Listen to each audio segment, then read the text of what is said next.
Hi folks, thanks for tuning into this month's Hangout with Chad Henderson, Noda Brewing Company's head brewer. Today we'll be talking about the importance of malt in creating great craft beer. My name is Laura and I'm the Communications Director here at Noda Brewing Company. Before Chad gets started with today's topic, I'd like to introduce our guests. Our first guest is Brent Meering. Brent is the founder and CEO of Riverbend Malt House located in Asheville, North Carolina. Riverbend has provided artisan malts made with locally sourced grains since 2011. Soon, we should also be joined by Eric Mitchell of Heist Brewery. Eric is the head brewer at Heist. Finally, I'm happy to introduce our dynamic duo, Tori Savage and Paula Bartlett. Tori and Paula run a Charlotte-based marketing consulting company called The Savage Way.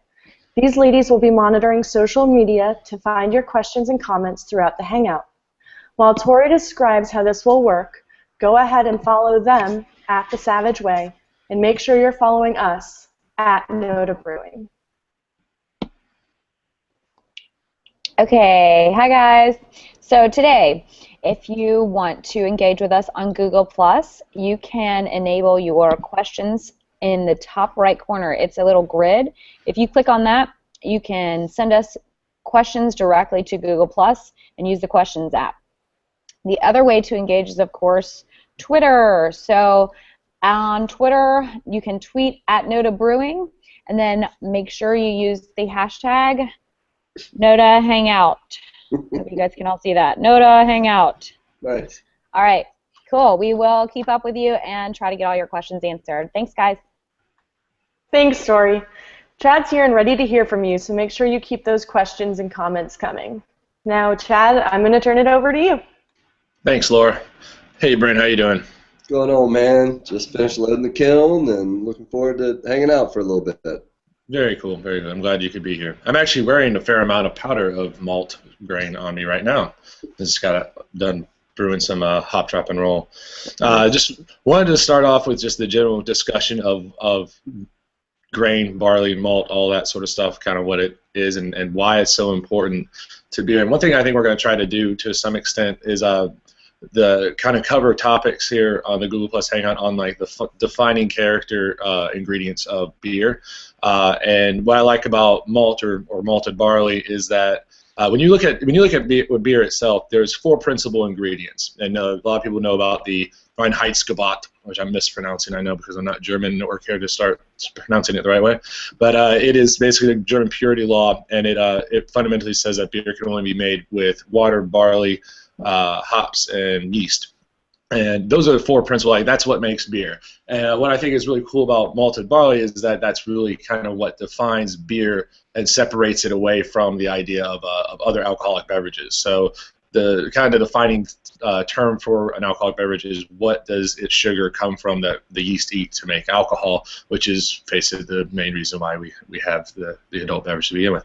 So in the beer world, beer has to be 50% of the fermentables have to come from malted barley. When you have mead, it can be your major source is honey, and wine it's grapes, and cider it's apples and things of that nature. So malt is really the key ingredient that defines what a beer is in comparison to the other alcoholic beverages. So and it takes the combination of another key ingredient, water, at a certain temperature to make wort, which is the root of the beer. So that is the sugary syrup that will be fermented by the yeast, and then that makes our wonderful friend beer.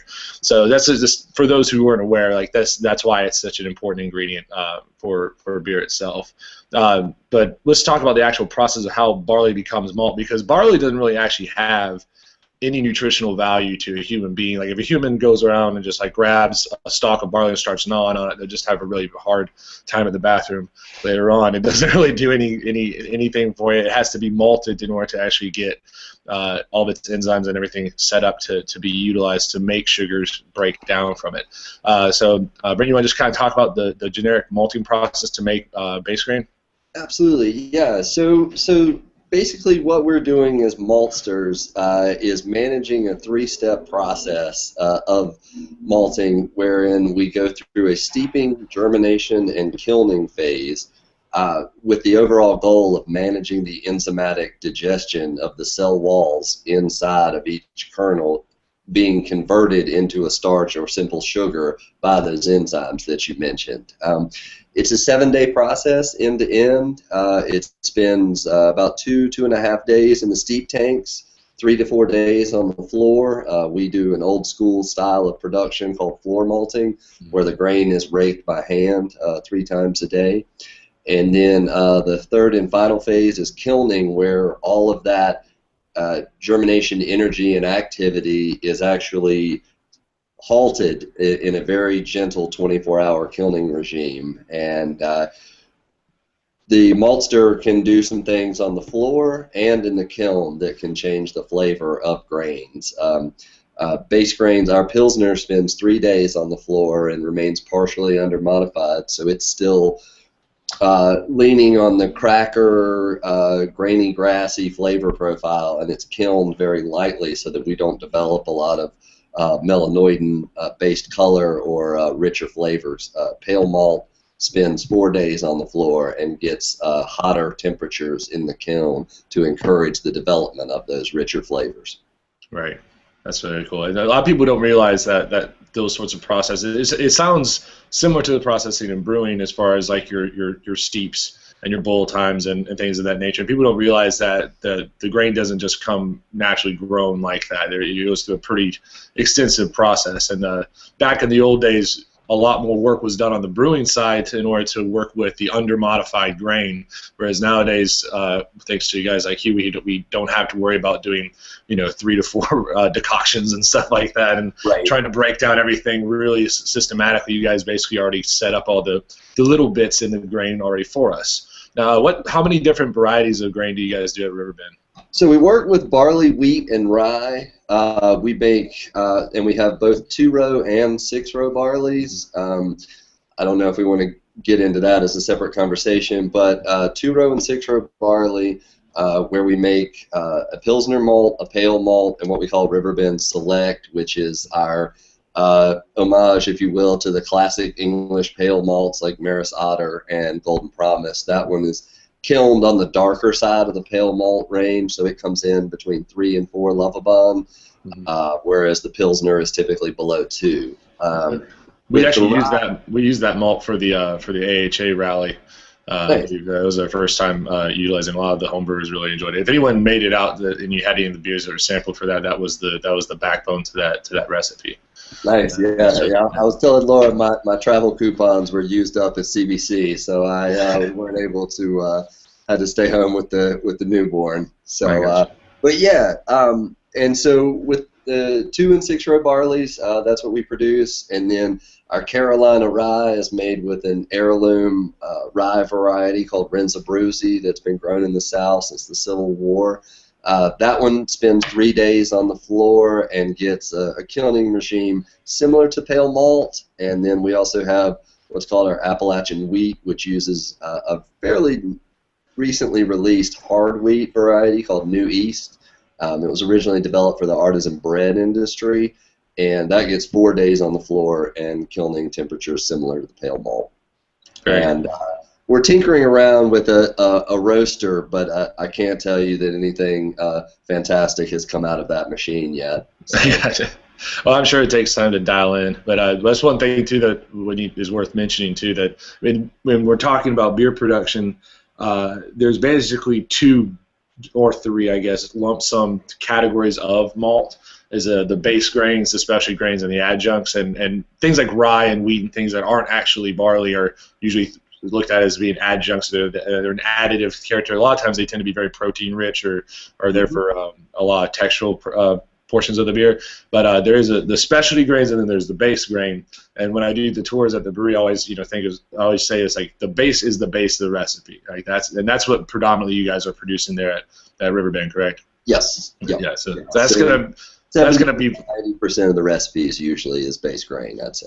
Correct. And then the specialty grain, when you're talking about the roaster and whatnot, is during that process that you talked about earlier, you can interrupt it at different spots, and increase temperature, change the duration of how long it stays heated or whatever to create different sorts of specialized malts. And those malts, for the listeners, it gives different dynamics with the color of the beer, but it also changes the available sugars in it depending on where you interrupt it. Like a malt like roasted barley, for example, basically gives you no sugar at all, because before it even goes through the first process where it starts to germinate and it starts to actually assimilate all of its micronutrients inside the actual, the actual barley itself, they just bypass it entirely and they just go and burn it on fire. They basically heat it to where it chars up. So when you're drinking a stout, that big coffee astringent character is thanks to basically skipping all the malting work and just going straight to burning the crap out of the grain. So the specialty is a whole different realm than the base itself. But the amount of processing care, I think, tends to be predominantly focused on the base grain side. Would you agree?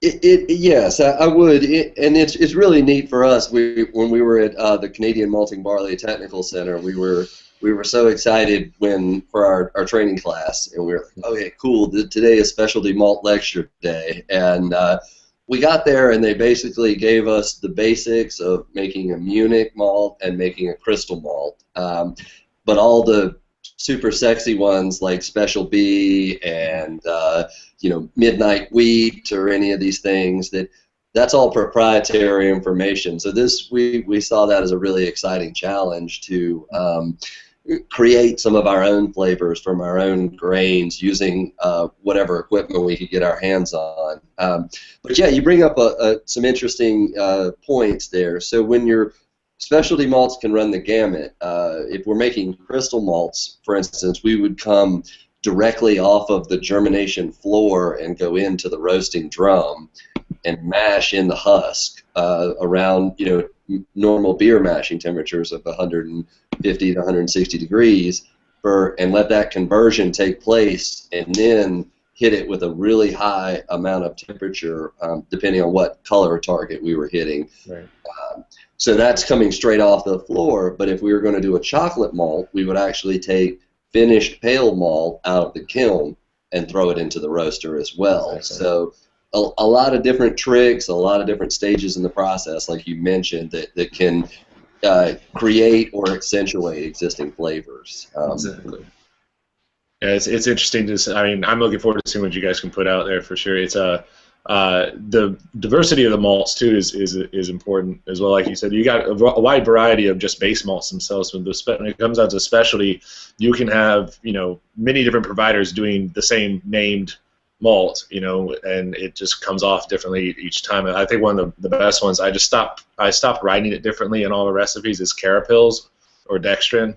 Or Carafoam, depending on who you actually order it from. It all basically does the same thing. Yes. But everyone's got their own little special trick for it. There's a bunch of different crystal malts out there, and they go by a whole bunch of different names and things of that nature. So people that are trying to go into like home brewing and whatnot, it's not smart to just grab anything and just throw it in, or assuming it's going to all do the same thing if it's roughly the same stats. There is a wide variety of difference that can be made. Like we saw a big change up when we used to use Special B, which, for those who aren't familiar with it, is a very raisiny, dark fruit, nutty caramel sort of special Belgian malt. From Special B to the Weyermann Special W, which is basically targeted to be the exact same thing, but it was a pretty different flavor profile, and also a huge different color profile to it as well. We really like it, but we had to adjust our recipes according to. So it's pretty neat to see how big those differences are. Well, tell me a little history about Riverbend itself. Like how long did you guys start, and where do you guys get the grain? I know you get them locally sourced out of the South, but it's not grown in Nashville, correct? No. So we started in 2010. That was when our first crop of barley was planted, and we were using a farmer in Salisbury, North Carolina. So in the South, we use winter grains. So that means they're typically planted in October and harvested in June. So it's called winter barley. Gotcha. Contrast that to much of what the major malt houses use, which is spring barley, which it grows in the more traditional growing season between June and August in the western U.S., western Canada, western Europe, and so forth. So It was great. By planting that acreage of barley, we kind of lit a fire under ourselves. It gave ourselves 8 months to kind of really figure things out, find an investor, really learn what we were doing, quite honestly. And that's where Canadian Malting Barley Technical Center came in. We spent almost a month up there in the summer of 2011 learning the trade. Got to work in a fantastic laboratory up there in Winnipeg. So we did our first commercial batch successfully in the late spring or late summer, early fall of 2011, and slowly built the business to 2012. We originally started at 1,500-pound batches, which was, basically an incubator scale business, trying to see if anyone was going to use 6-row barley in the South to make craft beer. Turns out they did, and they liked it, and there was enough demand to build what we refer to as Malt House 2.0 that we started running in April of 2014.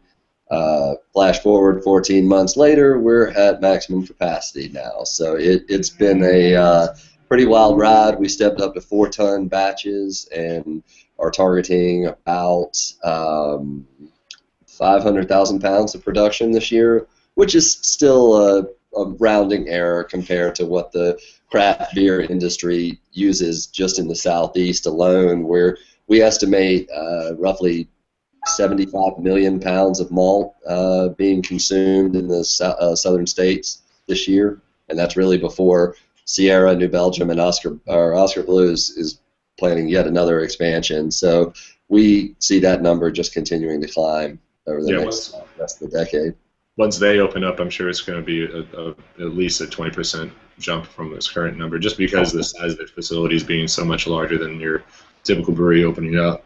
Yeah, that's great growth, though. I mean, you can't be upset about being full capacity. We would know what that's like. Yeah. It's like it is a good problem to have. It's exciting, and Brian, my business partner, and I, we both came from environmental consulting backgrounds, and we were deeply involved in the housing bubble burst, the housing bubble rise and fall, and so it's exciting to be part of something that seems like it has its legs underneath it in a much more firm and dedicated fashion.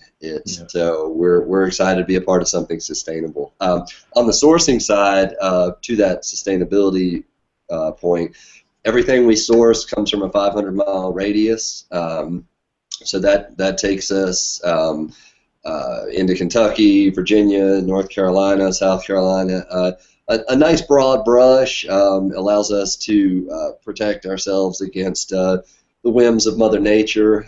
Every year at this time, we're doing quality testing just to make sure that the grain germinates properly, doesn't have any diseases in it or on it. So it's a really good space. It allows us to have a good, strong clientele base as well. By comparison, the closest malt house to us is roughly 1,500 miles away in Chilton, Wisconsin, which is Breese. And they source their raw materials from the Bighorn Valley in Wyoming. So that puts another 1,000 miles on their footprint there. So we're really trying to bring true Southern flavor to craft beer, and we've really seen terroir in action. I mean, we've used 6-row barleys grown in Kentucky, grown in Virginia, and grown in North Carolina, and seen distinct flavor differences across the three, even though the variety is the same. So that's an exciting development for us that we're hoping to just continue to build on in the years ahead. That's awesome. Very glad you're keeping it in the local area. We got a question from a good friend, Daniel. Tori, you want to take that? Yes. Okay. So he says, many of today's craft beer drinkers are now able to rattle off lots of different hop varieties and their associated characteristics. Do you guys think that we'll get there with malt as well? That's Charlotte Beer, Daniel. Personally, I think that we were to a certain degree there. It's just there was less of us around back about maybe 7 years ago or so. Because I'm sitting right across from my vertical jubilation menorah bottle set that I have from Hebrew. And one of the things that's really cool about that series is they started with their 8th anniversary, and they went, I think on that series they went all the way to 14. It was like 14 years or something like that. And they would say on it's like, oh, it's our 8-year anniversary. Here's 8 different malts, and like list them off, and 8 different hops and list them off and things like that. And when Southern Tier was first becoming available, not necessarily in our immediate market, but close enough to where people were trading it a lot, they were really good about posting a lot of the malts and things like that they had them. And I think back before the brand new hops, like when the Citra era hit, and the West Coast IPA like fanaticism started, the hops took a really big front center stage character because they're coming out with new stuff all the time. Where I think malt's been more like tried and true, and new malt is really more so subtlety differences as opposed to like this hop tastes like lemon candies and stuff like that. It's not quite as drastic of a change of the hops. I think we will possibly get back to there because I think in my opinion, the industry is leaning a lot closer now to really full-flavored sessionable beers, not just the session IPAs, but just in general. I'm becoming a real big fan of sessionable like Belgian beers, and you can't find a better beer to showcase a malt's characteristic than like a nice solid made Pilsner or a British mild or something like that, because they're not relying on a lot of hops or even yeast push like the Belgian beers tend to be to really. It's all about the care that was given to the grain and the whole process and clean fermentation and things of that nature. So I think we will get back to there, but I think there was a time I at least when I started homebrewing, I was a malty guy. I was like, as many different varieties of malt I can possibly get my head. I want to try them all, So and you can look at our grain inventory right now. We regularly stock around 20 some odd different varieties of grain, and the Cabbie. Yeah, you showed the Cabbie there. Cabbie doesn't have that many different types of grain, but it is Pilsner malt and wheat malt, and actually a little bit of Munich too in it as well. So like a beer like that doesn't really need a whole lot of malts, we still try to put 3 different varieties in it. But then we'll have beers like Monstro that has like I think 9 different varieties of malt. So it's it can be all across the board. But I think there will be a return of the malt fanatics out there as far as being able to rattle off the different flavor characteristics. What do you think, Brent? Yeah, I agree. I think just like I always kind of draw the analogy of a rock band. Like hops are the lead singer. They're sexy out front playing the guitar solos, but malt is in the background giving you that big thick bass line that really is essential to what you're trying to create. And I think the true fans of craft beer are just going to continue to educate themselves about what's in the beer that they're drinking and paying ever larger sums of money for. The other thing I will say is just the rise of craft malt is continuing at a pretty amazing clip. When we started in 2011, there was only 3 other malt houses in the nation, craft malt houses, and now there are over 3 dozen just a few years later, and there's the North American Craft Maltsters Guild that is developing to make sure that the quality is there, make sure that the local focus is there, and so by sort of developing the charter like that, we're shepherding everyone into this. Let's use our local ingredients. Let's focus on what's readily available and make a quality product from what we have. It sort of harkens back. You mentioned the sessionable Belgian ales. I mean, it harkens back to those days where brewers made beer with what the village produced, and I think that's an exciting development. And I think as these craft malt houses pop up across the nation, all these different regions, you're going to see a further development of a regional style base come out. I hope that Riverbend can play a part of something that maybe we export to the West Coast. And we've drank thousands of gallons of double IPAs done in the style of Pliny and all those great beers, but maybe it's time for another region to take center stage and make something really special with something that comes from our local community. I totally agree. I hope that happens one day.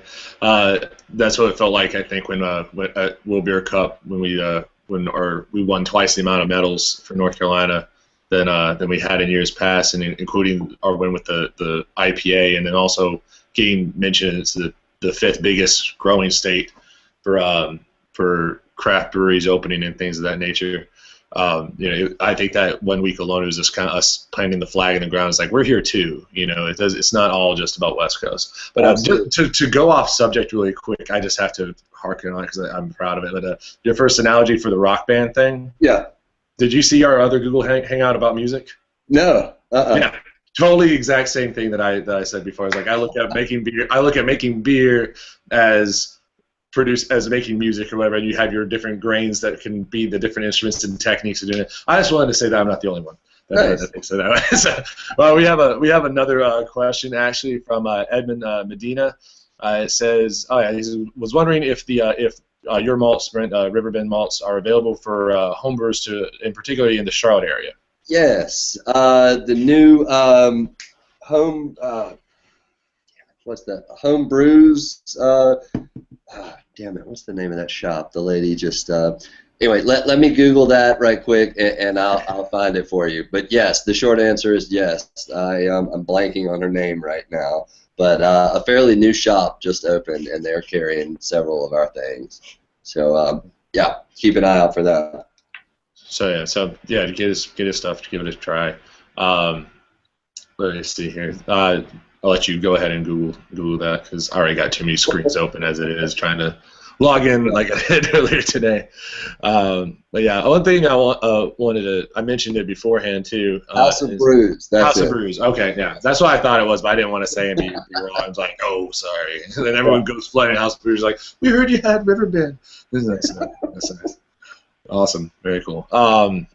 Yeah. So just to kind of like I guess kind of bring it to personal preferences and stuff like that. I always try to recommend beers when we're talking about a specific type of ingredient. Obviously, hops, it's easy. It's like find IPAs, and any of them that are relatively new and they actually list what their hops are. It's easy to find them. It is kind of hard to find beers that specifically list the types of malt that they use. Southern Tier, I think, is one of the most consistently good ones that do it. We openly state a lot of times what malts we use, but it's not like it's printed on the can every single time. We just kind of do a generic statement or whatever. Do you have any that you would recommend if someone really wants to try, even if it's just like a base one? If you have like a certain beer that you think is just a quintessential great example of one your base grains or whatever, if there's some of that produces a lot of beer using the Riverbend stuff, or if it's just a typical if you want to taste Maris Otter, this is what you got to drink or whatever.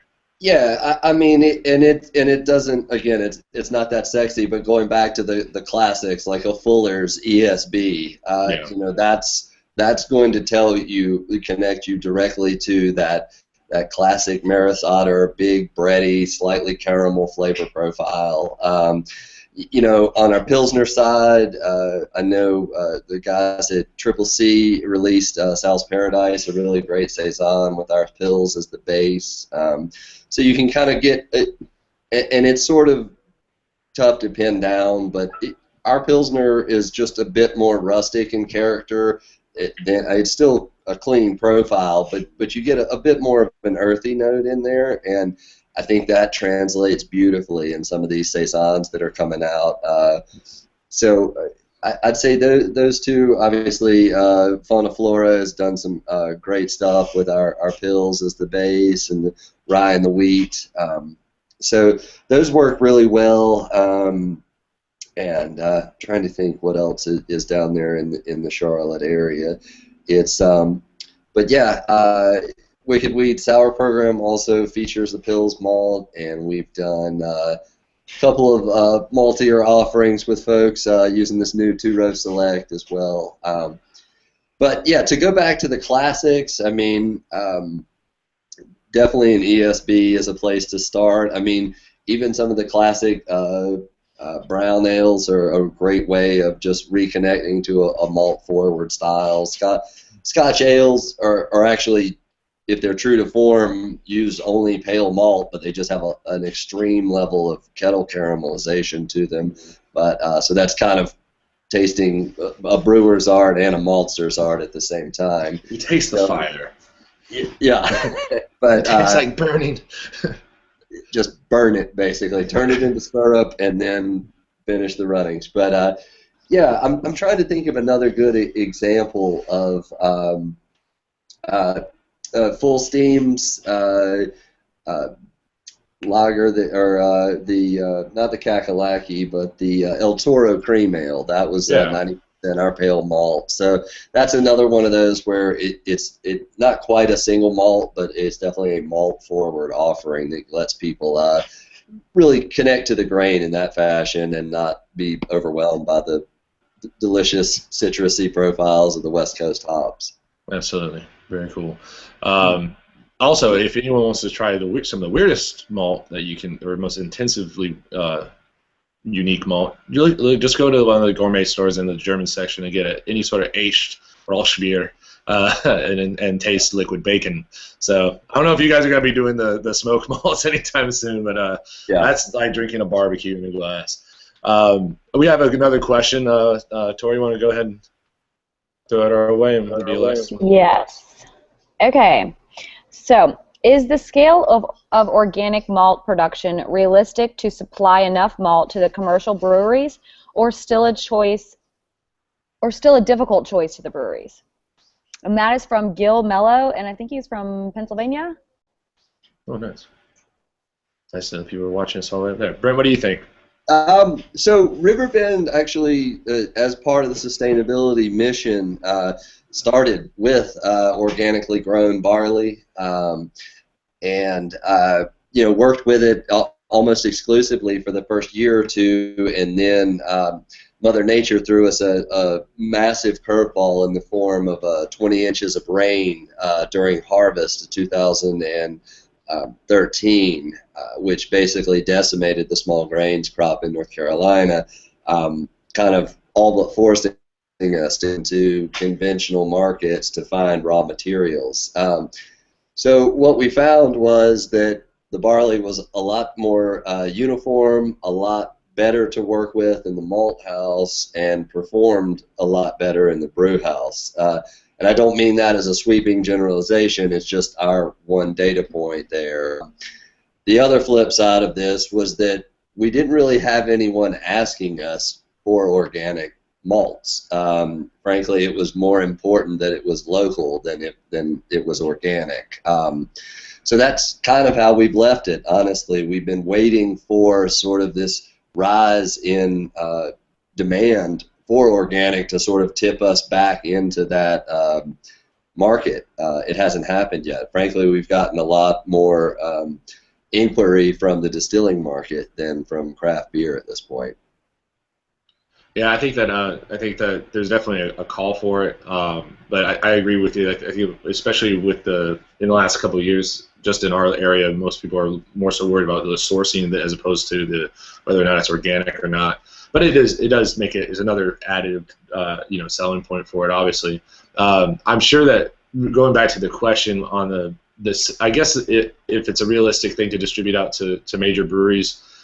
It's just a scale problem. It's a scale issue. I did a malt seminar for a couple of days up at Highland in Nashville, and just the amount of consumption that the breweries take, just from the really big guys, the big three, and then you look at the major producing ones for the craft breweries side, and then the few changes that would need to be made, I guess, just to make those really large production facilities to be certified organic would be pretty astronomically costly. So I think that it's just, I think it has its place. It's just, will you see the majority of craft breweries all go to organic grain anytime soon? Probably not, just because of the scale that it would take to supply that. I mean, when we order our base grain right now, I mean, it's coming truckloads at a time, and when we go to a new place, it'll be silo fills over and over again, and then we're just one relatively small brewery. When you look at breweries of regional size that are over 15,000 barrels of production a year into 30,000, 40,000 barrels. It's just obviously just a lot of consumption of grain. So, I think it's going to definitely increase. It's just not going to be an immediate sort of thing. And my understanding too is even for like a seasonal or something like that, the way the organic certification is written, it's almost like it's a double tax on the brewer that wants to do an organic beer for a seasonal release, let's say, because they have to do one batch with organic ingredients that cannot be certified as an organic beer, just so that they can do the next one that is organic ingredients again, and then that second release can be certified. So there's some hang-ups in the processing and certification of it, I think, that make it a bit onerous as well.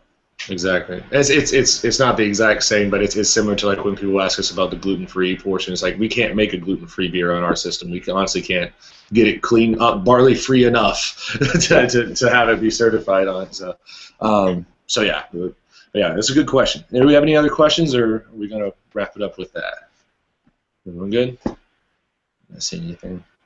All right, cool. Well, I thank you very much, Brent, and we will talk to you later, man. Cheers. Absolutely, man. Thank you all for the opportunity. We'll talk to you soon. Thanks a lot. Keep it up. Thanks, Brent. And thank you, everybody, for tuning in today. Stay tuned for our next Google Plus Hangout in July. And again, as always, thank you for bearing with us through the technical difficulties. Be sure to share this Google Plus Hangout on Twitter, Facebook, and we'll have the link ready for you in about an hour or so. Thanks so much, folks, and have a great day.